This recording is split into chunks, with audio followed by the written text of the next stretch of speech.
దేవుని స్తోత్రం. క్రీస్తు దేవుని బిడ్డలారా, ప్రభునామమున మీ అందరికీ హృదయపూర్వక వందనాలు తెలియజేస్తున్నాను.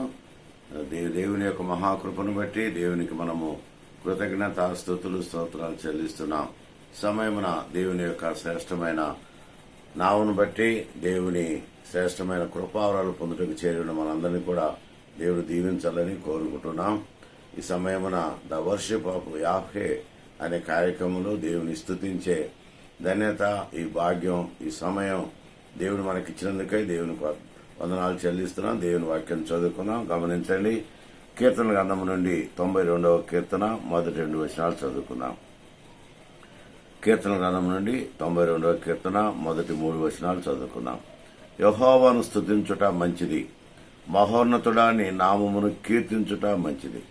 ఉదయం నీ కృపను, ప్రతి రాత్రి విశ్వాసతను, పరితంతుల స్మరణముతోనూ గంభీర ధ్వని గల సితారతోనూ ప్రచురించుట మంచిది. దేవుని బిడ్డలారా, గమనించండి, ఉదయకాలమున దేవుని స్తుతించుటకు దేవుడు మనకిచ్చిన గొప్ప ధన్యతను బట్టి, భాగ్యాన్ని బట్టి, సమయాన్ని బట్టి దేవునికి మనము కృతజ్ఞత స్తుతులు స్తోత్రాలు చెల్లించాలి. రాత్రంతా దేవుడు కాపాడాడు, కరుణించాడు, ప్రేమించాడు, ఆదరించాడు, బలపరిచాడు. బలమైన తన సన్నిధి కాంతి మనపై ప్రకాశింపచేసిన దేవుని కృపను కొనియాడు నిమిత్తం మనము దేవునికి మొట్టమొదటిగా కృతజ్ఞతాస్తుతులు చెల్లించాలి. ఎందుకంటే సరాసరి జీవులలో దేవునికి మనసారా కృతజ్ఞతాస్తుతులు చెల్లించగలిగినటువంటి వ్యక్తి మానవుడు ఒక్కడే.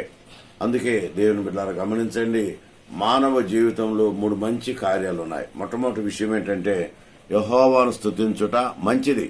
ఒక మంచి కార్యం ఏంటంటే ఉదయాన లేవగానే మనసారా దేవుని సాన్నిధ్యంలో దేవుని ఘనమైన నామానికి కృతజ్ఞతాస్తులు చెల్లించుట దేవుడు మనకిచ్చిన గొప్ప భాగ్యము, ధన్యతని దేవుని బిడ్డలారా జ్ఞాపకం చేసు. అందుకనే యెహోవాను స్తుతించుట మంచిది. ఒక మంచి కార్యం ఏంటంటే యెహోవాను స్తుతించుట మంచిది. చేయగలవా?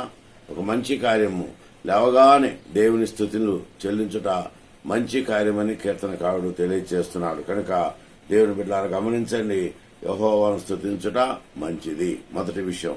రెండవ విషయం గమనించండి, మహోన్నతుడా నీ నామమును కీర్తించుట మంచిది. మహోన్నతుడా నీ నామమును కీర్తించుట మంచిదని దేవుని బిడ్డలారా జ్ఞాపకం చేసుకుంటా. కీర్తించుట అనగా ఆయన ఆరాధించుట, టు బి వర్షిప్, ఆయన ఆరాధించుట మంచిది. అందుకని ఈ దినం మనం ద వర్షిప్ ఆఫ్ యాహ్వే, దేవుని ఆరాధిస్తున్నాం, దేవుని స్తుతిస్తున్నాం, దేవుని గణపరుస్తున్నాం.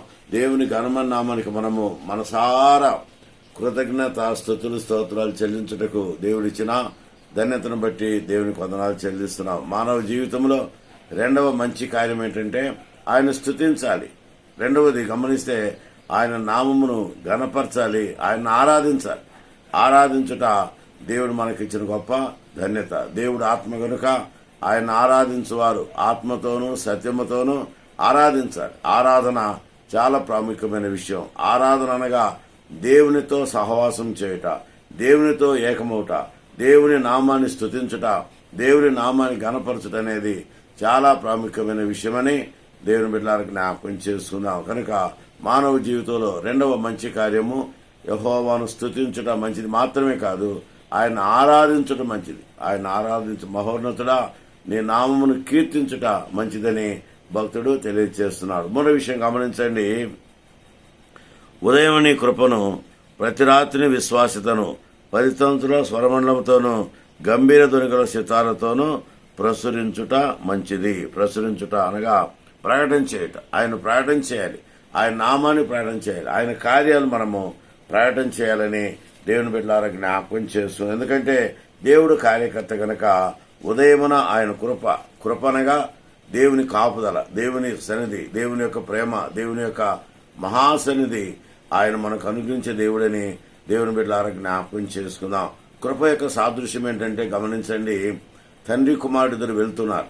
తండ్రి కుమారుడు ఇద్దరు వెళ్తున్నప్పుడు, కుమారుడు తని చేయబట్టుకుని వెళ్తున్నప్పుడు తటాలున కింద పడిపోతాడు కుమారుడు. అప్పుడు తండ్రి కుమారుడు ఏ స్థితిలో కింద పడిపోయాడో ఆ స్థితికి దిగి వచ్చి లేపి ఎత్తుకొని ముద్దాడి కౌగలించుకుంటాడు. అది కృప యొక్క భావం. అర్థమైందా?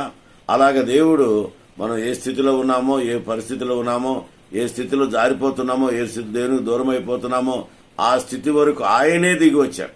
అందుకే దేవాతి దేవుడు మహోన్నతుడు, మహాగణుడు, మహాపరిశుద్ధుడు, నిత్య నివాసి అయిన వాడు మానవుల కొరకు ఆయన తను తగ్గించుకొని రిక్తుడిగా చేసుకుని ఆయన భూలోకంలో నరావతారునిగా జన్మించి నరుల కొరకు ఆయన ఎంతో ప్రయాసపడినట్లుగా దేవుని బిడ్డలకు జ్ఞాపకం చేస్తుంది. అది కృప యొక్క భావం. అందుకని ఉదయమున ఆయన కృప, ఆయన కాపుదల మనపైన ఉంచు. రెండవది, ఉదయమున ఆయన కృపను ప్రతి రాత్రి విశ్వాసతను 10 తంతుల స్వరమండంతోనూ గంభీర ధ్వనిగల సితారతోనూ ప్రచురించుట మంచిది. సాయం సమయమున మన విశ్వాసాన్ని పరీక్షించుకోవాలి. ఉదయం అంతా ఎలాగున్నా, నేను ఎలాగ జీవించాను, నా నడక, నా పడక, నా జీవితం, నా తలంపులు, నా ఆలోచనలు ఎలాగున్నవి అని మనం పరీక్షించుకొని పరిశీలన చేసుకుని రాత్రి నిద్రపోతే ఉదయాన దేవుడు మనకు తన దర్శనమిచ్చి అరుణోదయ దర్శనం అనుగ్రహించి దేవుడు మనకు మేలు చేస్తాడన్న విషయాన్ని దేవుని బిడ్డలకు జ్ఞాపకం చేసుకుందాం. ఉదయకాలమున గమనించండి, మానవ జీవితంలో మంచి కార్యాలు. ఒకటి, ఆయన స్తుతించడం మంచిది, ఆయన ఆరాధించడం మంచిది. ఉదయ సాయంకాలమున ఆయన నామాన్ని ప్రకటన చేయాలి. ఎందుకంటే ఆయన నామం ప్రకటన చేయుట దేవుడు మనకిచ్చిన గొప్ప ధన్యతని దేవుని బిడ్డలకు జ్ఞాపకం చేసుకుందాం. చూడండి, గమనించండి, కీర్తనకారుడు దావీదు ఈ మాటలు మనకు తెలియజేస్తున్నాడు. 105వ కీర్తన మీరు గమనిస్తే, యెహోవాకు కృతజ్ఞతాస్తుతులు చెల్లించుడి, ఆయన నామమును ప్రకటన చేయడి, జనములలో ఆయన కార్యము తెలియచేయడి. జనములలో ఆయన కార్యములు తెలియచేయాలి, జనాలలో ఆయనకు సాక్షిగా ఉండాలి, ఆయన కార్యాలు తెలియచేయాలి. ఉదయకాలమున దేవుని బిడ్డలు గమనించండి, యవన బిడ్డలు ఏర్పాటు చేసిన కార్యం ఎంతో గొప్పది. అందుకనే దేవుని యొక్క సాన్నిధ్యంలో ద వర్షిప్ ఆఫ్ యాహ్వే, యెహోవాను ఆరాధించుట, యెహోవాను స్తుతించుట, యెహోవాను గణపరచుట, యెహోవా నామమును కొనియాడుట దేవుడు మనకిచ్చిన గొప్ప ధన్యత, భాగ్యమని దేవుని బిడ్డలకు జ్ఞాపకం చేసుకుని ఉదయకాలమున ఆయనను స్తుతిద్దాం, ఆయన కీర్తిద్దాం, ఆయన నామాన్ని ప్రకటన చేద్దాం. అటు శక్తి పరిశుద్ధాత్మ దేవుడు ఉదయకాలమున మనందరికి అనుగ్రహించాలని తండ్రి, కుమార, పరిశుద్ధాత్మ త్రియేక దేవుని నిత్య సహవాసము ఎల్లప్పుడూ మనకు తోడైయుండుగాక. ఆమెన్. May God bless you.